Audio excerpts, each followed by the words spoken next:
अस्सलाम वालेकुम बेटा, this is your science class. हमने बेटा डिस्कस किया हुआ है न्यूट्रलाइजेशन के बारे में ऑलरेडी।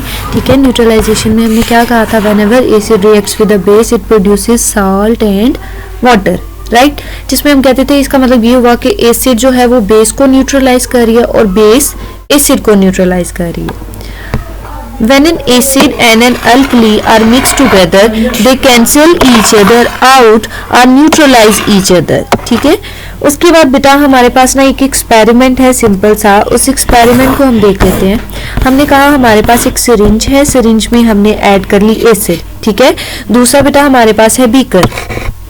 ओके, दो चीजें हो गई आपके पास, acid is in the syringe and beaker में आपने बेटा ऐड की हुई है अल्कली यानी कि बेस। आल्सो बेटा यूनिवर्सल इंडिकेटर भी इसमें ऐड किया हुआ है, जिसकी वजह से बेस में जाके उसका कलर कैसा हो गया, पर्पल। अब हमारे पास ऑप्शन क्या है, अब हमने जो करना है बेटा, जो हमने अल्कली ली वो है 10 सेंटीमीटर क्यूब अल्कली। ठीक है, सिरिंज में भी हमने कोई मतलब वॉल्यूम फिल कर लिया हुआ है एसिड का। हम क्या करेंगे, कुछ ड्रॉप्स ऐड करेंगे अल्कली के अंदर। जैसे पहले हमने कोई एसिड नहीं ऐड की हुई थी, कलर कैसा था, पर्पल। जैसे ही बेटा हमने ऑलमोस्ट 9 सेंटीमीटर क्यूब एसिड यहाँ से ऐड कर दी ड्रॉप वाइज, तो कलर कैसा हो गया, ब्लू। कलर चेंज दिख रहा है ना। 10 सेंटीमीटर क्यूब अल्कली थी, ठीक है, उसमें अब हमने ऐड कर दी है 9 सेंटीमीटर क्यूब एसिड, जिसकी वजह से कलर कैसा हो गया, पर्पल। फर्दर देखिए बेटा, हमने कहा 10 सेंटीमीटर क्यूब अल्कली थी तो एसिड को भी 10 करके देखते हैं। जैसे ही हमने 10 किया एसिड को भी, दोनों इक्वल हो गए तो कलर कैसा हो गया, ग्रीन।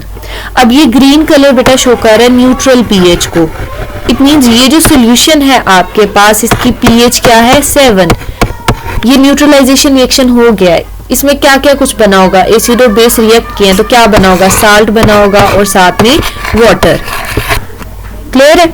अब फर्दर हमने कहा अच्छा इससे तो ऐसे हो गया, तो अगर हम फर्दर इसके अंदर थोड़ी सी और एसिड ऐड करेंगे, थोड़ी सी और एसिड ऐड करेंगे तो आपको पता है कि बेटा कलर कैसा हो जाएगा, रेड। क्योंकि एसिड कैसा कलर कर देती है, यूनिवर्सल इंडिकेटर का रेड कलर कर देती है। तो ये आपको ना थोड़ा सा कंपैरिजन करके उन्होंने दिखाया है। इट मीन्स कि एक चीज हमें समझ में आती है कि क्वांटिटी जो है अल्कली और एसिड की आपस में वो बैलेंस्ड होनी चाहिए। समटाइम्स तो हम देखते हैं, ये तो आपको समझाने के लिए ना उन्होंने दोनों की इक्वल अमाउंट के बता दिया।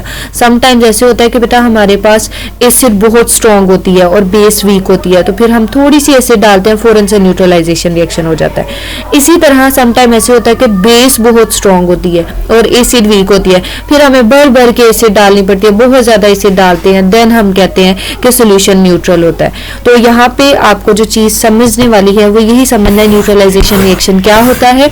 जब आपने एक एक्सपेरिमेंट कराया, उसमें आपने कलर नोट किया, पहले उसका कलर जो है, जब आपने उसके अंदर कोई एसिड ऐड नहीं की हुई थी, बस यूनिवर्सल इंडिकेटर डाला हुआ था तो पर्पल था। फ्यू ड्रॉप्स जब ऐड किए तो आपने कहा कि उसका कलर जो है वो चेंज होता गया। ठीक है, चेंज होते होते फर्दर कैसा हो गया, ग्रीन हो गया, जो कि आपको बता रहा है कि न्यूट्रल हो गया रिएक्शन। ठीक है, इट मीन्स कि हमेशा राइट अमाउंट एसिड ऐड की जाती है to neutralise an alkali. Okay बेटा, यहाँ पे ये जो क्वेश्चंस लिखे हुए हैं ये आपने नहीं करने, उसके ऊपर नीट रजिस्टर पे नहीं करने, नीट नोट पे नहीं करने। ये क्वेश्चन है, explain why the indicator changes colour during neutralising reaction shown on this page. कह रहे इंडिकेटर ने कलर चेंज क्यों किया, क्योंकि जब भी क्वांटिटी आप एसिड या बेस की वेरी करते हो तो इंडिकेटर उससे अफेक्ट होता है। ठीक है, बी देखिए, explain the pH value at stage 1, 2, 3 and 4 using a colour chart of universal indicator.